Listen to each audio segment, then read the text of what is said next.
markets which have made a nice comeback, and that's the reason why there's a smile on my face. It's the Nifty which is making us, look happy. There you see the recovery from the day's low, almost very strong. And Mr. Ashok Tyagi of DLF and Mr. Akash Ohri, they both are very happy because in this kind of an environment, if you're able to sell real estate worth 7,000 crore in a matter of 3 days, I've been told 3 days. DLF put the board, stock is ready, and 3 days they were able to sell 7,000 crore. Mr. Tyagi, good morning. 8,000 crores. 3,000. 8,000 crores. Sorry, 8,000 crores. Yes, no, I was counting the first 2 days 1,000. only. Yeah, I was counting the first 2 days. तीसरे दिन का भी डालना है. This is magical, isn't it?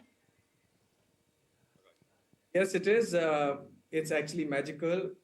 We are overwhelmed. In the history of, I think, Indian real estate or even the world, I was just doing some data, Nikuj. So it's never been done. I think it's a great validation of the DLF brand. Also because people were waiting, there was a latent demand. We were not in the market in group housing for the last 10 years. Or unwavering support of our investors, our customers, and of course, relentless teamwork on ground. But couldn't be more grateful, Nikuj. I mean, this has been unprecedented. It has been something that it is history. And I think it's going to lead to a lot of benefits for the economy and for everything to follow. So for us, we are pretty ecstatic at this point in time. And obviously, you will hear more things to happen. But I think I'll let Mr. Tyagi give you some more numbers. And Nikuj, just to ensure that we were not sort of caught in some froth, this time we actually, this is not classical pre-sales, you take 5 lakh rupees or 10 lakh rupees and declare sales closed. All of these people have actually paid the first 10%. So all of these people have actually made an investment of, whatever, close to 75, 80 lakhs each, before sort of concluding the sale. And the agreements. And the agreements have been signed. So this time we actually upped our own threshold of recognition of pre-sales. And because we just wanted to ensure that, there should be no froth which sort of gradually calms down. And I think this has actually been very serious selling effort. What is the average price at which you've sold this entire project? So it's about, it's between 7.5 and about 7.5 plus crores. So, and about 1,137 odd apartments. So about 18,000 rupees a square foot on saleable area. Higher than the average prevailing price in the market, or is that a discount? Because that is the trick. If you sell something at a discount, obviously it's a DLF product, it will sell fast. There is no discount. It is what we launched at, we sold, not even 1% given. No. Discount from the existing price of that area. Right. So this is not a discount from the existing price of that area, Nikuj, frankly. I mean, the only thing is that maybe people may have been expecting a higher price, but we wanted to ensure that we come up with a price which is a price at which the people would actually feel thrilled on buying it. But this definitely not a discount on the prevailing prices in that area. Oh, but actually it's a premium. It's a premium by about a couple of thousand bucks. So if you look at the area pricing at that at the area there right now, it's about 16,000. Which is the genuine price on ground.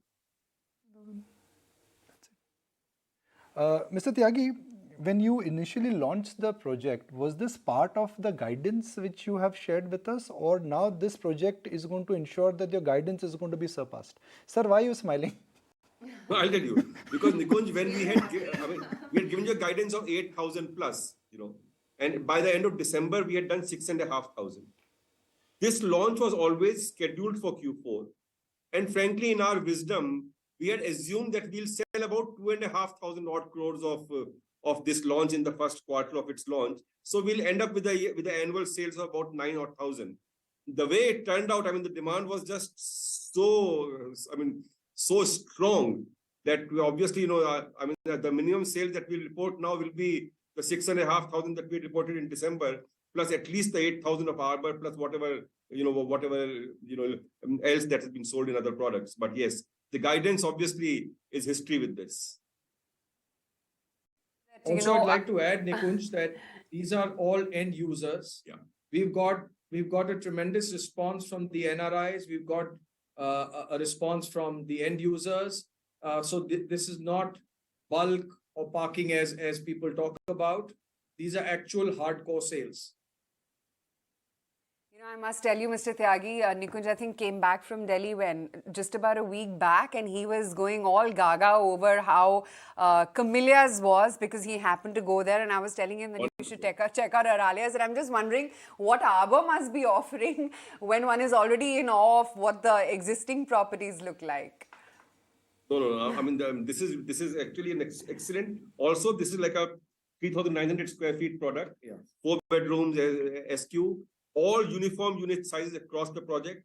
5 distinct towers, huge greens. So I mean, this actually had all what I think people who are targeting that bracket were looking for, and more. Over 25 acres. So 5 towers over 25 acres, 1,100 apartments, luxury apartments. I mean, everything that people wanted, we kind of provided. Akash, my next point is that if I look at the prices, and I'm using the COVID low as a benchmark, prices in NCR and within NCR and Gurgaon region on an average are up 50 to 60%, some would say 65%. That's the average what we understand.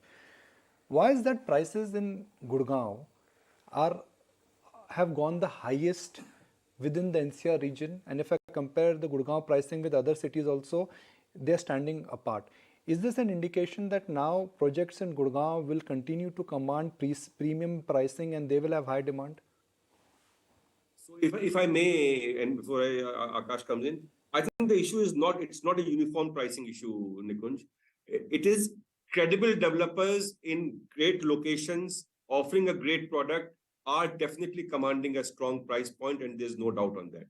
Akash. Yeah. So Nikunj, pardon me if I'm sounding pompous about this, but I think it's the DLF name. I'll repeat that to you.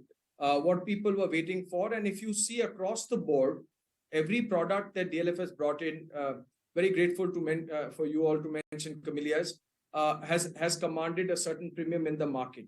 Now, if you peg that with everything else, I think it's not only it's the legacy, it's the years of hard work, it's the delivery, it's the customers' complete faith in the product, and most importantly, I think our relationships begin from the time we sell. They don't end. We begin our relationships, and not only it's immediately after sales, the kind of services and the hand-holding that we do right throughout the project and after. I think that is what benchmarks a certain service delivery as far as DLF is concerned, and distinguishes us from anybody else who exists in the market. So the premium, you rightly say, it's a Gurgaon premium, and it is definitely a DLF premium. So I think that is something that I'd be happy to kind of state to you today. Also, I think the infrastructural investments that we have made in partnership with the government of Haryana on the Golf Course Road, in Cyber City, people expect that gradually the benefits of those will also flow into the Golf Course Extension Road.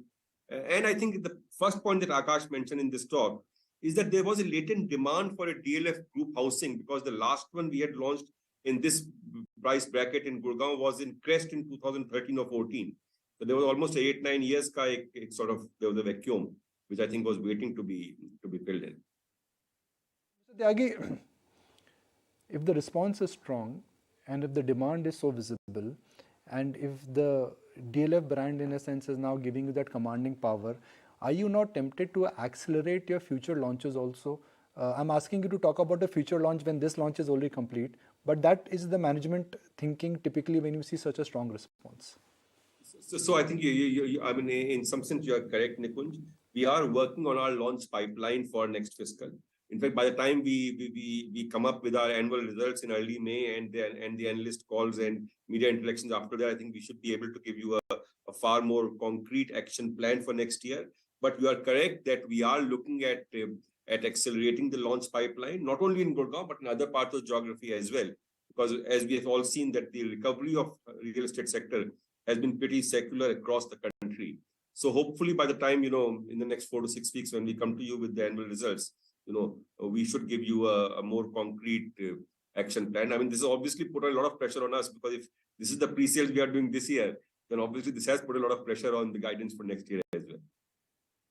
Right, and Akash, while you guys are all smiles this morning, perhaps asking a question that may wipe out the smiles or perhaps be a cause of concern, just wanted to understand, given that it's been flattish in terms of the leasing performance on a sequential basis, there are also these recessionary concerns. Is there any slowdown in leasing activity across the office portfolio? Actually, no, because our vacancy levels in the peak of COVID had reached about 15-16%.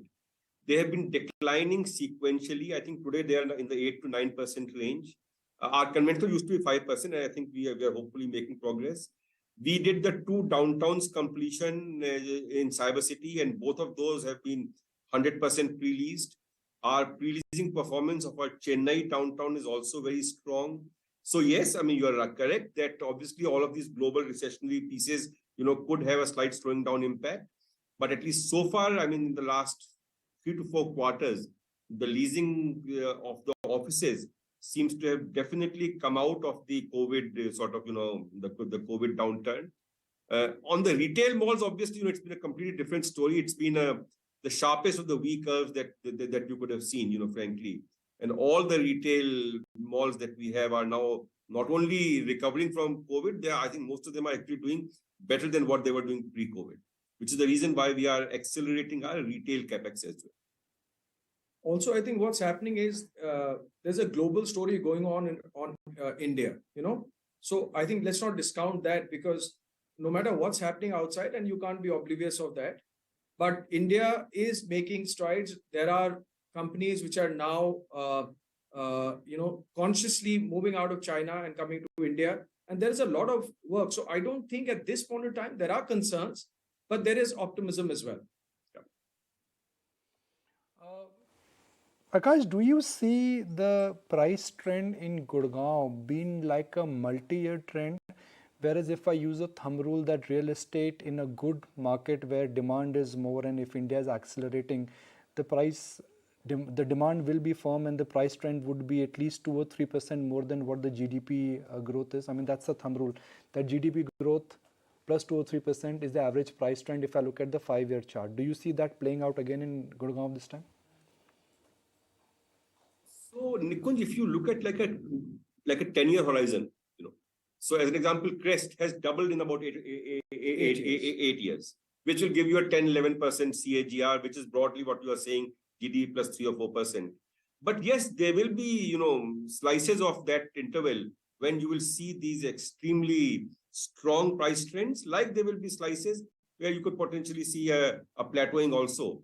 So, but I do believe that that Gurgaon, aided by the fact that it had a coming off a long fallow period, and by the fact that the more credible developers like us are hopefully, getting the premium that they deserve, I think Gurgaon is, NCR and overall, and definitely Gurgaon is going through a strong phase.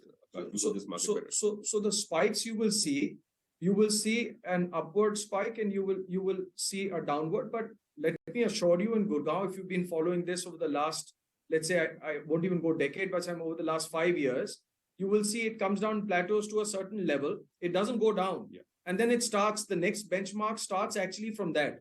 So today, if you're looking at, I'll give you a small example of the Camellias. Sometime back, not very long back, Camellias was trading at about 30 odd crores. And that was supposed to be, my God, what prices are these? Today, happy to inform you that the Camellias are between 45 to 50 crores an apartment. And nobody even bats an eyelid about it, because today that's the kind of work that's happening. And that's the demand that the product, commands. And today, whether it is Camellias, I'm talking about across price points, across products. You look at Crest, which is a luxury product. You look at Ultima, which is a premium luxury product in New Gurgaon. All these have risen sharply. And, let me make this very clear to you. These are, again, not investor investments. These are not investor sales. These are people who are actually buying for themselves. And I can vouch that to you. Over the last 1 year, I may have met millions of people who have reached out to me, and I've sold to millions of people who are actually buying for themselves. So I'm seeing this change. And when real estate and a home becomes a priority, then interest rates and everything else actually is secondary, because then you're buying your home, you're buying a bigger home, and you want to live in a better home. So COVID has changed those practices. COVID has also told you life is finite, so live it up when you can. So, real estate is something which I maintain is in our blood. I don't think it's going to go out like that. I don't think other asset classes and all, there may be momentary, they can take over, but real estate is timeless. So that is something that I've seen it over these many years, and I completely stand by it.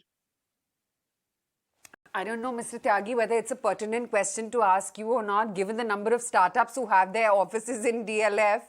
And, the kind of crash that most of them have seen with the liquidity crunch, etc. Wondering whether they are coming back and whether you're getting new, fresh inquiries from that lot. So if you're looking at the startups who've invested in our business in terms of in the residential business, let me assure you, most of the monies have been paid. So we are pretty secure there. And they are going to be using this for themselves. And also the payouts that their colleagues and everybody else had. So I'm happy to inform you that most of that in the last year was invested in real estate. And in fact, a lot of that came in DLF. So, and most of those payments are completely done. So as far as that is concerned, I think we are safe, pretty safe there. And in terms of leasing, we've got a varied portfolio. We don't put all our eggs in one basket. So we've got companies from all segments and all product segments as well. So I don't think with any one particular industry being under stress, will we be under stress? Obviously, these things are they're pushbacks, and but we've got quite a varied segment here. So not to worry there at all. No, I wasn't, insinuating that you're worried at all. Just wanted to gauge how the mood is across that business cluster. But great to have you both, and congratulations once again, Mr. Tyagi and Akash. Good to have you both on the show. Thank you. Thank you. Thank you for having us on your show. Thank you. Okay, let's take